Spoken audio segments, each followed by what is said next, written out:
Now, many startups fail. Have you wondered why? Even if they have product managers, they have all of the product team, everybody in place, some of the startups fail. In fact, there's a statistics that says 9 out of 10 startups fail woefully. Not because they don't have a product manager or the product team, but because they lack product management.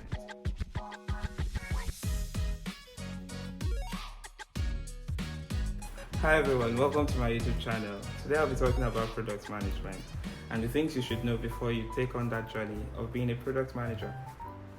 Yes, there's an explosion in the field of product management and a lot of people are faking the funk. This I will tell you for free. Many people are faking the funk. Now, many startups fail. Have you wondered why? Even if they have product managers, they have all of the product team, everybody in place, some of the startups fail. In fact, there's a statistics that says 9 out of 10 startups fail woefully.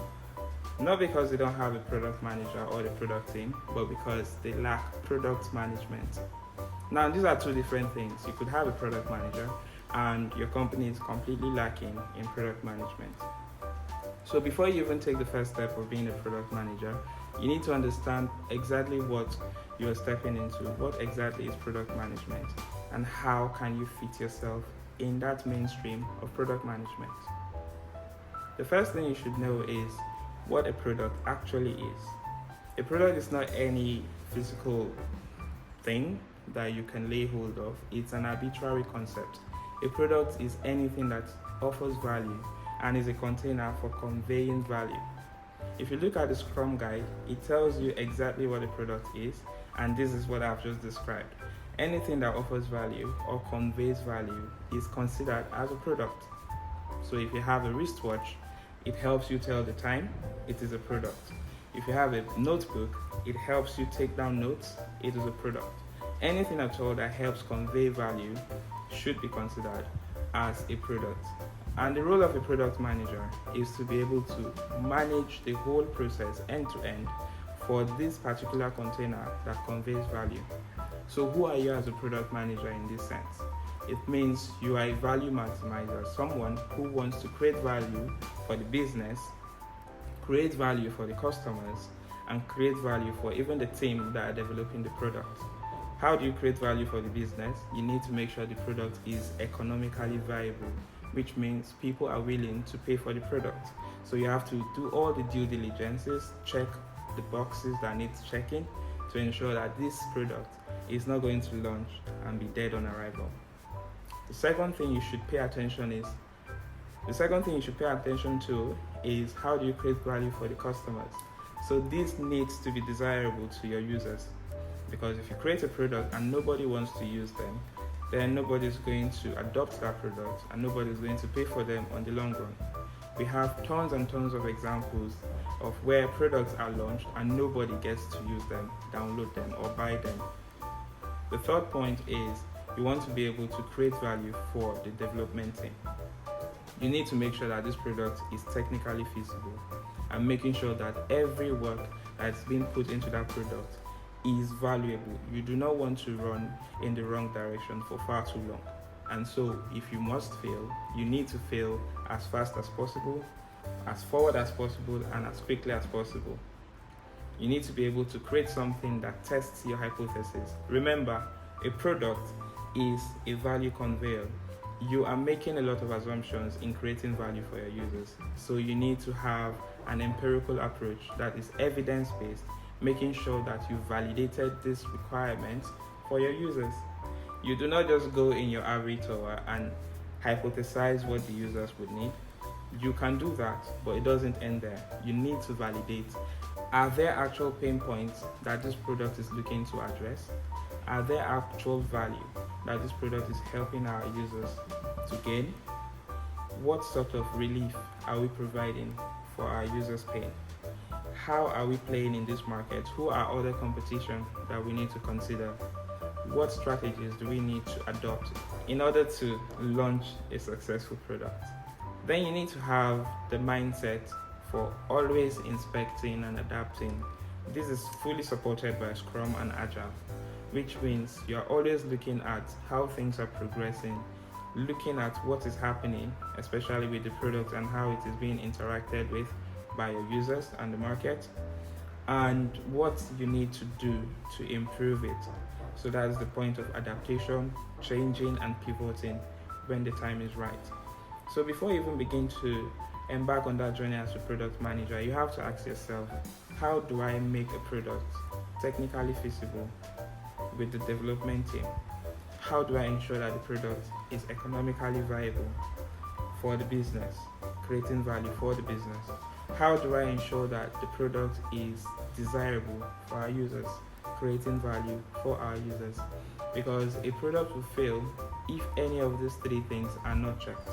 And you would fail as a product manager if you do not have the mindset of this tripartite nature of a product. They have to check these three boxes, and you as a product manager have to ask the question, why? This is a difficult job for a product manager because everybody is right in their sense.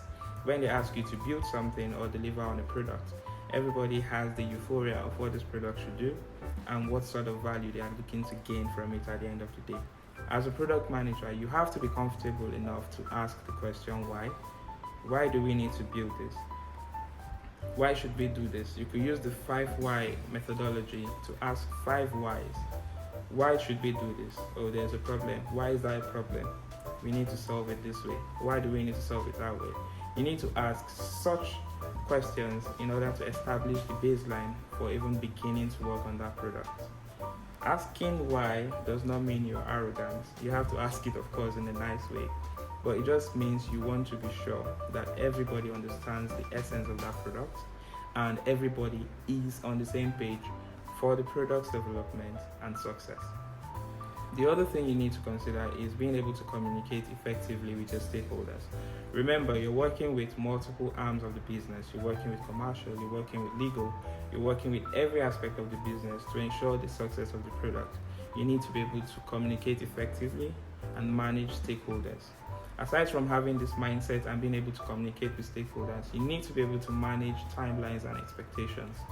A lot of people overpromise and underdeliver. You do not want to be caught in that trap. You want to be able to deliver as promised and have the mindset inculcated into your stakeholders that there is room for failure. And when you fail, doesn't mean you failed completely. It means you've just hit a new learning curve. And so carrying everybody along in that line would really help you go a long way as a product manager. You need to have the Scrum and Agile mindset. Scrum and Agile are practiced in virtually every company, quote unquote, but I think that is an attempt to practice Scrum. This is probably a point where organizations want to be agile, but are still planning upfront and want to operate in a controlled environment, knowing exactly what needs to be done next and how we need to get to our vision or mission. But Agile and Scrum encourages you to work in a very complicated manner, which is not very comfortable for people. You need to be able to work comfortably, not knowing what your next step is, because everything is meant to be evidence-based. If you've planned everything upfront, then you're not doing Scrum or Agile. You should be comfortable not knowing, and that is your negative capability. So, as a product manager that is agile, you need to be able to work in an environment that is quite complex or complicated. That is not knowing what will be the next step, but knowing exactly where you want to get to. Knowing the destination, but not knowing the path to get into the destination. This gives you room to explore other options, gives you room to fail, gives you room to pivot and ensure that you're delivering the same value at the end of the day, irrespective of how you get there. Lastly, as a product manager, you're going to wear many hats. And so you do not want to get into product management thinking it is your perfect route to becoming the CEO of a business. You want to go in there understanding that there is a level of flexibility that you need to be comfortable with, and that should help you build the skills and the necessary acumen to be able to work in many sides of the business, bringing people together, creating transparency in the system, working with the multiple stakeholders, managing expectations, always looking out for customer first delivery, understanding what the business is, what industry they are playing in, understanding the other moving parts like legal, commercial, marketing, brands, and everything around the business, and making timely decisions that would really push forward the product in the right direction. That is why you practice Scrum in order to create time-boxed events within 2 weeks of a month to help you always inspect and adapt and communicate effectively with all stakeholders involved as long as they have an influence on the product. So, before you go into product management, make sure that you have an open mind, make sure that you're willing to learn, and make sure you're comfortable making mistakes and failing.